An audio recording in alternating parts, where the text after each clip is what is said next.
दोस्तों, भारत और ऑस्ट्रेलिया के बीच पर्थ की आग उगलती पिच पर खेले जा रहे पहले वनडे मुकाबले में भारतीय बल्लेबाजों ने ऐसा तूफान मचाया है कि कंगारू गेंदबाजों के होश उड़ गए। जी हां, आज का यह मैच पूरी तरह भारतीय बल्लेबाजों के नाम रहा, जहां शुभमन गिल, विराट कोहली और कप्तान शुभमन गिल ने मिलकर ऐसी बल्लेबाजी दिखाई जिसे देखकर हर क्रिकेट फैन झूम उठा। पर्थ की बाउंस और पेस के बीच भी भारतीय बल्लेबाजों ने निडर होकर खेल दिखाया। रोहित शर्मा ने शुरुआती ओवरों में ही मिचेल स्टार्क और हेजलवुड की गेंदों को बाउंड्री के बाहर भेजते हुए अपने इरादे साफ कर दिए।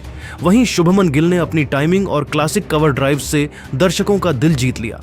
जब पिच पर विराट कोहली आए तो माहौल पूरी तरह बदल गया। एक छोर से कप्तान रोहित चौकों की बौछार कर रहे थे तो दूसरे छोर पर कोहली अपनी सटीक शॉट सिलेक्शन से स्कोरबोर्ड को तेजी से आगे बढ़ा रहे थे। दोनों के बीच बेहतरीन साझेदारी हुई और कोहली ने अपनी पारी में कई शानदार कवर ड्राइव्स लगाए, जबकि रोहित ने पर्थ की मुश्किल पिच पर छक्कों की बारिश कर दी। अब सबकी निगाहें इसी बात पर टिकी हैं, आखिर टीम इंडिया ने ऑस्ट्रेलिया के सामने कितना बड़ा लक्ष्य रखा है और क्या रोहित कोहली की ये जोड़ी कंगारुओं को उन्हीं की धरती पर क्लीन स्वीप कर पाएगी? नीचे कमेंट में जरूर बताइए और अगर आप टीम इंडिया के फैन हैं तो वीडियो को लाइक और सब्सक्राइब जरूर करें। दोस्तों, पर्थ के आग उगलते मैदान पर आज भारत और ऑस्ट्रेलिया के वनडे सीरीज के पहले ही मैच में सबसे धमाकेदार भिड़ंत देखने को मिली। यह मुकाबला किसी थ्रिलर से कम नहीं था, जहां कप्तान शुभमन गिल की अगुवाई में टीम इंडिया ने बल्ले से ऐसा तूफान मचाया कि कंगारू गेंदबाजों के पसीने छूट गए। टॉस जीतकर गिल ने पहले बल्लेबाजी चुनी और उनका यह फैसला सोने पर सुहागा साबित हुआ। ओपनिंग जोड़ी रोहित शर्मा और शुभमन गिल ने शुरुआत से ही गेंदबाजों पर हमला बोल दिया। पहले ही ओवर में रोहित शर्मा ने मिचेल स्टार्क की 2 गेंदों को चौके की लाइन पार कराते हुए बता दिया कि टीम इंडिया आज रुकने वाली नहीं। पावर प्ले खत्म होते होते स्कोर बोर्ड पर 75 रन बिना किसी नुकसान के चमक रहे थे। इसके बाद गिल ने भी अपनी क्लास दिखाई। हेजलवुड के ओवर में 1 छक्का और 2 चौके जड़कर दर्शकों का जोश बढ़ा दिया। हालांकि 19वें ओवर में रोहित 72 रन बनाकर स्टार्क की गेंद पर आउट हो गए, लेकिन असली मजा तो अभी बाकी था। क्रीज पर आए विराट कोहली और फिर जो हुआ उसे देखकर पूरा स्टेडियम खड़ा हो गया। कोहली और गिल की जोड़ी ने मिलकर 110 रनों की साझेदारी करते हुए ऑस्ट्रेलियाई गेंदबाजों की लाइन लेंथ बिगाड़ दी। गिल ने स्टार्क पर 90 मीटर का छक्का तो वहीं कोहली ने जैम्पा के ओवर में लगातार 2 छक्के जड़ दिए। 30वें ओवर तक भारत का स्कोर था 1 विकेट पर 234 रन, लेकिन उसी वक्त रन आउट के रूप में गिल की शानदार 68 रनों की पारी समाप्त हो गई। भारत का दूसरा विकेट गिरा पर रणगति बरकरार रही। पर अब क्रीज पर आए श्रेयस अय्यर और आते ही उन्होंने जोरदार बल्लेबाजी का प्रदर्शन किया। स्टार्क के ओवर में 3 लगातार छक्के लगाए और स्टेडियम भारत माता की जय के नारों से गूंज उठा। कोहली ने 50 गेंदों में अपना अर्धशतक पूरा किया और इसके बाद पूरी तरह आक्रामक मोड में आ गए। 35वें ओवर तक स्कोर पहुंच गया 2 विकेट के नुकसान पर 298 रन और ऑस्ट्रेलियाई कप्तान मिशेल मार्श के चेहरे पर चिंता साफ झलकने लगी। अय्यर ने 18 गेंदों में ताबड़तोड़ 46 रन ठोके, 5 छक्के, 1 चौके और भारत को मजबूत स्थिति में पहुंचाया। उनके आउट होने के बाद फिनिशिंग की जिम्मेदारी उठाई केएल राहुल और विराट कोहली ने। राहुल आते ही ने स्टार्क पर लगातार 2 छक्के जड़कर स्टेडियम में हलचल मचा दी। उन्होंने 22 गेंदों तेज तर्रार 40 रन बनाए, लेकिन 42 ओवर में स्टार्क ने विकेट पीछे एलेक्स कैरी के कैच आउट कराकर भारत को तीसरा झटका दिया। स्कोर था 3 विकेट के नुकसान पर 350 रन। राहुल के आउट होने के बाद विराट कोहली का साथ देने मैदान में आए अक्षर पटेल ने मार्श की गेंद पर चौका जड़कर शानदार शुरुआत की।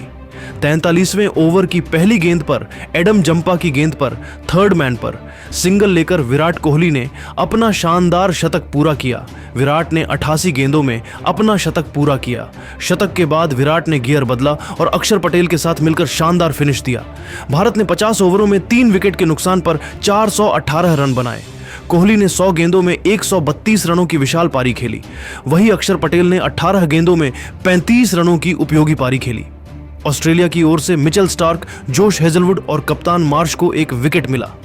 अब बारी थी कंगारुओं की जवाबी पारी की, लेकिन शुरुआत से ही भारतीय गेंदबाजों ने उन्हें झटका दे दिया।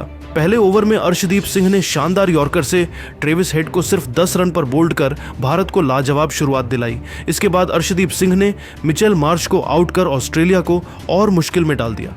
10 ओवर के भीतर ही ऑस्ट्रेलिया का स्कोर था 2 विकेट के नुकसान पर 75 रन हो गया था। दबाव इतना बढ़ गया कि कुलदीप यादव ने कैमरून ग्रीन को अपनी गुगली में फंसा लिया, जबकि अक्षर पटेल ने जोश इंग्लिश को क्लीन बोल्ड कर दिया। अब मैच पूरी तरह भारत के कब्जे में नजर आ रहा है। गेंदबाजी में रफ्तार, फील्डिंग में ऊर्जा और बल्लेबाजी में आत्मविश्वास आज टीम इंडिया हर डिपार्टमेंट में छाई हुई है। दोस्तों, अब सवाल यह है, क्या भारत इस शानदार शुरुआत को जीत में बदल पाएगा? क्या कोहली की शतकीय पारी और अर्शदीप की आग उगलती गेंदबाजी टीम इंडिया को ऑस्ट्रेलिया के घर में इतिहास रचाने में मदद करेगी? नीचे कमेंट में जरूर बताइए, क्या इस बार कंगारू भारत के तूफान में उड़ जाएंगे? और ऐसे ही रोमांचक क्रिकेट अपडेट्स के लिए चैनल को लाइक, शेयर और सब्सक्राइब करना मत भूलिए। रोमांच से भरी होगी। अगर ऑस्ट्रेलिया अपने गेंदबाजों की रणनीति सही तरीके से लागू करती है तो भारत के लिए हर मैच मुश्किल होगा। मैक्सवेल ने आगे कहा, मैं मानता हूं कि भारत के युवा खिलाड़ियों का प्रदर्शन निर्णायक हो सकता है। भारत के युवा खिलाड़ी दमखम दिखा सकते हैं, लेकिन ऑस्ट्रेलिया टीम में ट्रेविस हेड को आप जानते होंगे और भारतीय टीम कैसे भूल सकती है। ऐसा कहकर मैक्सवेल ने टीम इंडिया को चुनौती दी, साथ ही 2023 वर्ल्ड कप की हार पर नमक छिड़का है। मैक्सवेल यहीं नहीं रुके, उन्होंने मजाकिया अंदाज में आगे कहा कि मुझे उम्मीद है ट्रेविस हेड भारतीयों के सपने में आते होंगे। मैक्सवेल ने ऑस्ट्रेलिया को इस सीरीज के लिए फेवरेट माना और कहा, 2-1 से इस सीरीज में हमारी टीम भारत को मात देगी। आईपीएल में आरसीबी के लिए ट्रॉफी जीतने वाले जोश हेजलवुड ने तो विराट कोहली को खुली चेतावनी दे दी। हेजलवुड ने प्रेस कॉन्फ्रेंस में कहा कि भारत और ऑस्ट्रेलिया की टीमों की ताकत बराबर है, लेकिन मेरी नज़र में इस बार ऑस्ट्रेलिया का खेल थोड़ा बेहतर दिखता है। भारतीय टीम शानदार फॉर्म में है, लेकिन पिच और परिस्थितियों को देखते हुए ऑस्ट्रेलिया को फायदा मिल सकता है। अगर हम अपनी रणनीति सही तरीके से लागू करते हैं तो हर मैच में दबदबा बनाना संभव है। हेजलवुड ने कहा कि भारत के बल्लेबाज अनुभवी हैं, लेकिन ऑस्ट्रेलिया की तेज गेंदबाजी चुनौती दे सकती है। ऑस्ट्रेलिया के खिलाड़ी युवा हैं और उनमें ऊर्जा है जो मैच के मोड़ को बदल सकती है। भारतीय टीम को हर मैच में 100% प्रदर्शन करना होगा, वरना हमारी टीम आसानी से भारत को हराएगी। और हेजलवुड ने ऑस्ट्रेलिया को फेवरेट बताते हुए 3-0 से भारत का क्लीन स्वीप करने की बात कही है। वही हेजलवुड ने अपनी बात खत्म करते हुए कहा, विराट बचकर रहना। आईपीएल में दिल्ली कैपिटल्स के लिए खेलने वाले गेंदबाज मिचेल स्टार्क इस सीरीज को लेकर बहुत उत्साहित है। उन्होंने प्रेस कॉन्फ्रेंस में कहा, भारत और ऑस्ट्रेलिया की टीमें दोनों ही मजबूत हैं, लेकिन मेरी नज़र में ऑस्ट्रेलिया का दबदबा अधिक हो सकता है। लेकिन रोहित शर्मा और विराट कोहली जैसी बल्लेबाजी लाइनअप किसी भी गेंदबाज के लिए खतरा है। लेकिन ऑस्ट्रेलिया के गेंदबाज पूरी तरह से इस सीरीज को लेकर तैयार है और भारत को कड़ी चुनौती देने के लिए बेताब है। आपको बता दें कि स्टार्क का प्रदर्शन भारत के खिलाफ हमेशा से अच्छा रहा है, लेकिन भारतीय बल्लेबाजों ने इनकी गेंदों पर रन भी खूब बनाए हैं। स्टार्क ने आगे कहा, भारत की बल्लेबाजी अच्छी है, लेकिन पिच और परिस्थितियों के हिसाब से ऑस्ट्रेलिया को फायदा मिलेगा। मुझे लगता है कि इस सीरीज में युवा खिलाड़ियों का प्रदर्शन निर्णायक साबित होगा। हालांकि मानसिक ताकत और स्थिरता ही तय करेगी कि कौन जीत दर्ज करता है। भारत को हर मैच में खुद को साबित करना होगा। हमारे सामने गलती की कोई जगह नहीं है। स्टार्क ने कहा कि शुभमन गिल जरा बचकर रहे, हम ये सीरीज 3-0 से जीतने वाले हैं। 2023 वर्ल्ड कप फाइनल में करोड़ों भारतीय का दिल तोड़ने वाले ट्रेविस हेड ने सीरीज से पहले ऑस्ट्रेलिया को फेवरेट बताते हुए कहा, भारत और ऑस्ट्रेलिया के बीच यह वनडे सीरीज बेहद चुनौतीपूर्ण और रोमांचक साबित होने वाली है। भारतीय टीम में अनुभवी बल्लेबाज हैं, लेकिन ऑस्ट्रेलिया की टीम इस बार अपनी रणनीति और फॉर्म के साथ मैदान पर उतर रही है। अगर हम अपनी तेज गेंदबाजी और बल्लेबाजी संयोजन को सही ढंग से लागू करें तो हर मैच में टीम इंडिया को आसानी हरा देंगे। हेड ने आगे बात करते हुए कहा, मैं मानता हूं कि भारत की टीम पिच और परिस्थितियों को अच्छी तरह समझती है, इसलिए हमें हर गेंद पर 100% ध्यान देना होगा। भारत के कप्तान और स्टार बल्लेबाज किसी भी पल मैच का रुख बदल सकते हैं। ऑस्ट्रेलिया के युवा खिलाड़ी और अनुभवी खिलाड़ी मिलकर टीम को मजबूती देंगे। मेरा मानना है कि जो टीम दबाव झेल गई वो अच्छा प्रदर्शन कर जाएगी। हर टीम को अपनी पूरी तैयारी और फोकस के साथ मैदान पर उतरना होगा। हालांकि अगर भारत संयम और अनुशासन के साथ खेलती है तो यह सीरीज उनके पक्ष में जा सकती है, लेकिन हमारी टीम के सामने आसान नहीं होगा।